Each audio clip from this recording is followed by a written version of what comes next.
America के राष्ट्रपति Donald Trump ने एक बार फिर अंतर्राष्ट्रीय राजनीति और वैश्विक ऊर्जा बाजार को लेकर बड़ा बयान देकर हलचल मचा दी है। वॉशिंगटन डीसी में आयोजित एक प्रेस कॉन्फ्रेंस के दौरान ट्रंप ने दावा किया कि भारत अब ईरान से कच्चा तेल खरीदने की बजाय वेनेजुएला से तेल आयात करेगा। उन्होंने कहा कि भारत और वेनेजुएला के बीच इस संबंध में समझौता पहले ही तय हो चुका है और भारत इस दिशा में आगे बढ़ने के लिए तैयार है। ट्रंप के इस बयान के बाद वैश्विक ऊर्जा नीति और कूटनीतिक समीकरणों को लेकर कई सवाल खड़े हो गए हैं। खास बात यह है कि अभी तक भारत सरकार या भारतीय विदेश मंत्रालय की ओर से इस दावे पर कोई आधिकारिक प्रतिक्रिया सामने नहीं आई है। ऐसे में यह स्पष्ट नहीं है कि ट्रंप का यह बयान वास्तविक समझौते पर आधारित है या फिर रणनीतिक दबाव बनाने की कोशिश। अपने बयान में ट्रंप ने यह भी कहा कि अगर चीन चाहे तो वह भी वेनेजुएला से तेल खरीद सकता है। इस टिप्पणी को अमेरिका की व्यापक ऊर्जा और विदेश नीति के संदर्भ में देखा जा रहा है, जहां वह ईरान पर प्रतिबंधों को सख्ती से लागू करने के साथ साथ वेनेजुएला को लेकर भी अपने रुख में रणनीतिक संदेश दे रहा है। विशेषज्ञों का मानना है कि भारत लंबे समय से अपनी ऊर्जा जरूरतों के लिए विविध स्रोतों की तलाश करता रहा है। भारत दुनिया का तीसरा सबसे बड़ा कच्चा तेल आयातक देश है और उसकी ऊर्जा सुरक्षा काफी हद तक आयात पर निर्भर करती है। ऐसे में यदि भारत ईरान से दूरी बनाकर वेनेजुएला जैसे देश की ओर रुख करता है तो यह उसके ऊर्जा कूटनीति में एक अहम बदलाव माना जा सकता है। हालांकि वेनेजुएला खुद आर्थिक संकट, राजनीतिक अस्थिरता और अमेरिकी प्रतिबंधों से जूझ रहा है। ऐसे में वहां से बड़े पैमाने पर तेल आयात करना केवल आर्थिक नहीं बल्कि कूटनीतिक चुनौती भी हो सकता है। यही वजह है कि ट्रंप के बयान को लेकर अंतर्राष्ट्रीय विश्लेषकों में मतभेद देखने को मिल रहे हैं। वैश्विक तेल बाजार पर भी इस बयान का असर पड़ सकता है। यदि भारत जैसे बड़े उपभोक्ता देश अपने तेल स्रोत बदलते हैं तो इससे तेल की कीमतों, सप्लाई चेन और ओपेक देशों की रणनीति पर प्रभाव पड़ना तय है। खास तौर पर मध्य पूर्व और लैटिन अमेरिका के देशों के बीच प्रतिस्पर्धा बढ़ सकती है। फिलहाल भारत की ओर से आधिकारिक पुष्टि का इंतजार किया जा रहा है। जब तक नई दिल्ली इस मुद्दे पर अपना रुख साफ नहीं करती, तब तक ट्रंप का यह बयान अंतर्राष्ट्रीय राजनीति में एक दावे के रूप में ही देखा जाएगा। लेकिन इतना तय है कि इस बयान ने ऊर्जा व्यापार और भू राजनीति से जुड़े विमर्श को एक बार फिर तेज कर दिया है। प्रधानमंत्री नरेंद्र मोदी ने 30 जनवरी को वेनेजुएला की कार्यवाहक राष्ट्रपति डेल्सी रोड्रिगेज से टेलीफोन पर महत्वपूर्ण बातचीत की। यह संवाद भारत और वेनेजुएला के बीच द्विपक्षीय संबंधों को नई दिशा देने की दृष्टि से अहम माना जा रहा है। बातचीत के दौरान दोनों नेताओं ने आपसी सहयोग को और मजबूत करने, पारंपरिक मित्रता को आगे बढ़ाने तथा भविष्य में साझेदारी के नए अवसर तलाशने पर सहमति जताई। इस चर्चा में व्यापार, ऊर्जा, विकास और अंतर्राष्ट्रीय मंचों पर सहयोग जैसे विषयों पर सकारात्मक विचार विमर्श हुआ।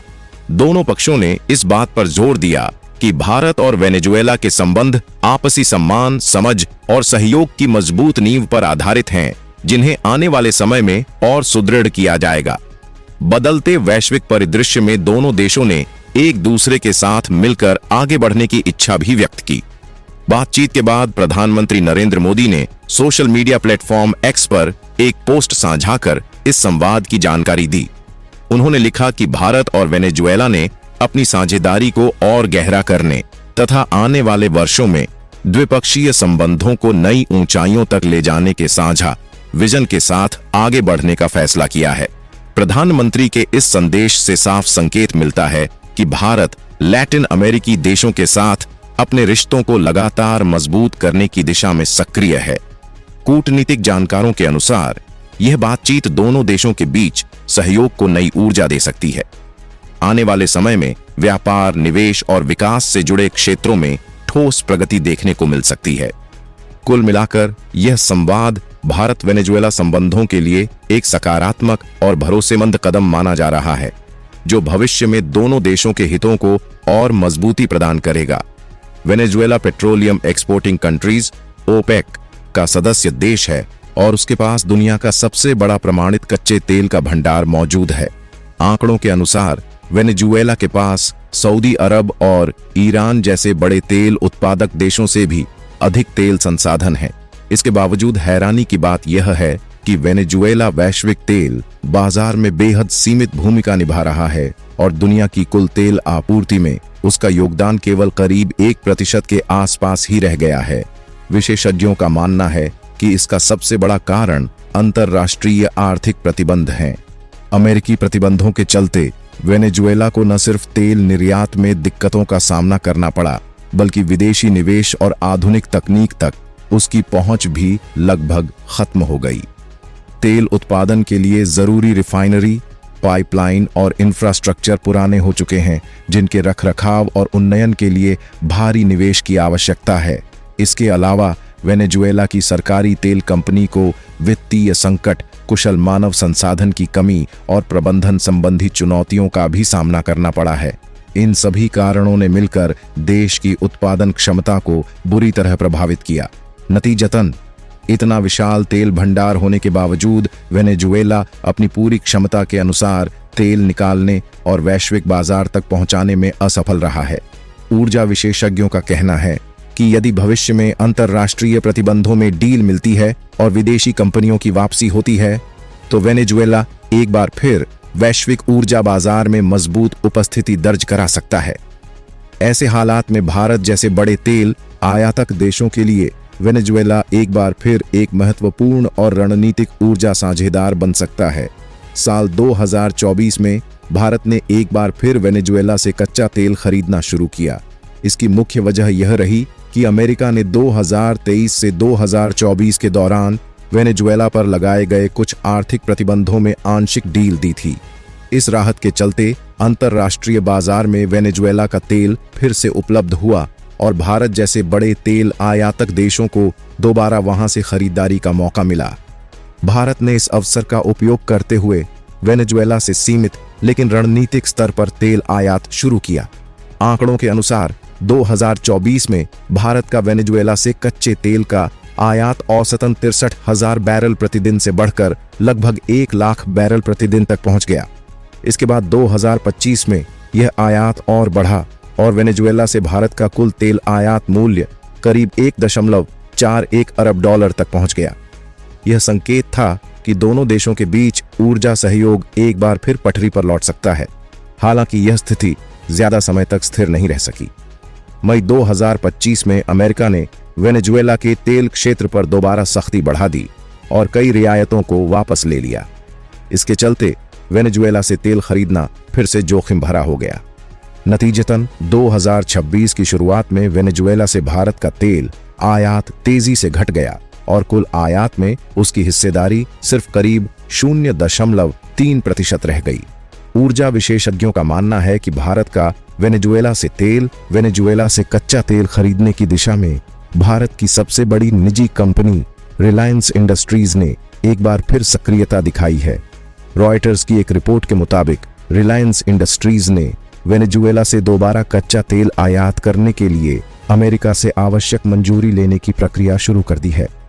यह कदम ऐसे समय पर उठाया गया है जब वैश्विक तेल बाजार में अनिश्चितता बनी हुई है और भारत पर रूसी तेल आयात को कम करने का पश्चिमी देशों का दबाव लगातार बढ़ रहा है। रिपोर्ट में कहा गया है कि रिलायंस यह प्रयास इसलिए कर रही है ताकि अपने लिए वैकल्पिक और सुरक्षित तेल आपूर्ति स्रोत तैयार किया जा सके। वेनेजुएला दुनिया के सबसे बड़े तेल भंडार वाले देशों में शामिल है और वहां से तेल मिलने की स्थिति में भारत की ऊर्जा सुरक्षा को मजबूती मिल सकती है। हालांकि अमेरिकी प्रतिबंधों के कारण वेनेजुएला से तेल खरीदना अभी भी कानूनी और कूटनीतिक रूप से संवेदनशील मामला बना हुआ है। रॉयटर्स के सवालों पर रिलायंस इंडस्ट्रीज की ओर से भेजे गए ईमेल का भी तत्काल कोई जवाब नहीं दिया गया। ऊर्जा विशेषज्ञों का मानना है कि अगर अमेरिका से मंजूरी मिल जाती है तो यह न केवल रिलायंस के लिए बल्कि भारत की ऊर्जा रणनीति के लिए भी एक अहम मोड़ साबित हो सकता है। इससे भारत को तेल आयात के नए विकल्प मिलेंगे और वैश्विक दबावों के बीच संतुलन बनाने में मदद मिल सकती है। पिछले साल तक रिलायंस इंडस्ट्रीज वेनेजुएला से रोजाना औसतन करीब 63,000 बैरल कच्चा तेल खरीद रही थी।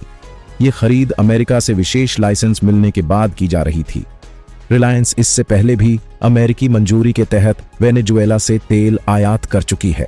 कंपनी के पास गुजरात में स्थित दुनिया का सबसे बड़ा रिफाइनरी कॉम्प्लेक्स है, जिसकी कुल रिफाइनिंग क्षमता लगभग 14 लाख बैरल प्रतिदिन है। इतनी बड़ी क्षमता को सुचारू रूप से चलाने के लिए रिलायंस को लगातार और विविध स्रोतों से कच्चे तेल की जरूरत होती है। रिपोर्ट्स के मुताबिक साल 2025 के पहले 4 महीनों में वेनेजुएला की सरकारी तेल कंपनी PDVSA ने रिलायंस को 4 जहाजों के जरिए कच्चा तेल भेजा था। यह आपूर्ति रोजाना करीब 63,000 बैरल के बराबर थी। इस दौरान भारत में वेनेजुएला का तेल पहुंचना इस बात का संकेत था कि दोनों पक्षों के बीच ऊर्जा व्यापार सीमित दायरे में फिर से सक्रिय हो रहा है। हालांकि यह व्यवस्था ज्यादा समय तक नहीं चल सकी। मार्च से अप्रैल 2025 में अमेरिका ने वेनेजुएला से जुड़े अधिकांश तेल लाइसेंस निलंबित कर दिए और उन देशों को चेतावनी दी जो वेनेजुएला से तेल खरीद रहे थे। इसके साथ ही संभावित टैरिफ और प्रतिबंधों की धमकी भी दी गई। इन सख्त कदमों के बाद मई 2025 में रिलायंस के लिए वेनेजुएला से आने वाला आखिरी तेल जहाज भारत पहुंचा। इसके बाद रिलायंस इंडस्ट्रीज ने स्पष्ट किया कि यदि अमेरिकी नियमों के तहत गैर अमेरिकी खरीदारों को वेनेजुएला से तेल खरीदने की दोबारा अनुमति मिलती है तो कंपनी फिर से वहां से कच्चा तेल आयात करने पर विचार कर सकती है। ऊर्जा विशेषज्ञों का मानना है कि यह पूरा मामला दिखाता है कि भारत की निजी कंपनियों की तेल रणनीति काफी हद तक वैश्विक राजनीति और अमेरिकी नीतियों पर निर्भर करती है। अमेरिका और वेनेजुएला के बीच तेल को लेकर एक अहम समझौते की चर्चा अंतर्राष्ट्रीय स्तर पर तेज हो गई है। अमेरिकी राष्ट्रपति डोनाल्ड ट्रंप ने हाल ही में कहा था कि वेनेजुएला अमेरिका को 3 से 5 करोड़ बैरल कच्चा तेल उपलब्ध कराएगा। इस तेल को अंतर्राष्ट्रीय बाजार भाव पर बेचा जाएगा और इससे मिलने वाली पूरी राशि पर अमेरिकी प्रशासन का नियंत्रण रहेगा। ट्रंप के मुताबिक यह कदम दोनों देशों के हित में उठाया जा रहा है। राष्ट्रपति ट्रंप ने स्पष्ट किया कि इस समझौते का उद्देश्य ऊर्जा आपूर्ति को स्थिर करना और वैश्विक तेल बाजार में संतुलन बनाए रखना है। उनका कहना है कि वेनेजुएला के पास दुनिया के सबसे बड़े तेल भंडारों में से एक है, जबकि अमेरिका को लगातार बड़ी मात्रा में कच्चे तेल की जरूरत रहती है। ऐसे में यह साझेदारी दोनों देशों के लिए फायदेमंद साबित हो सकती है।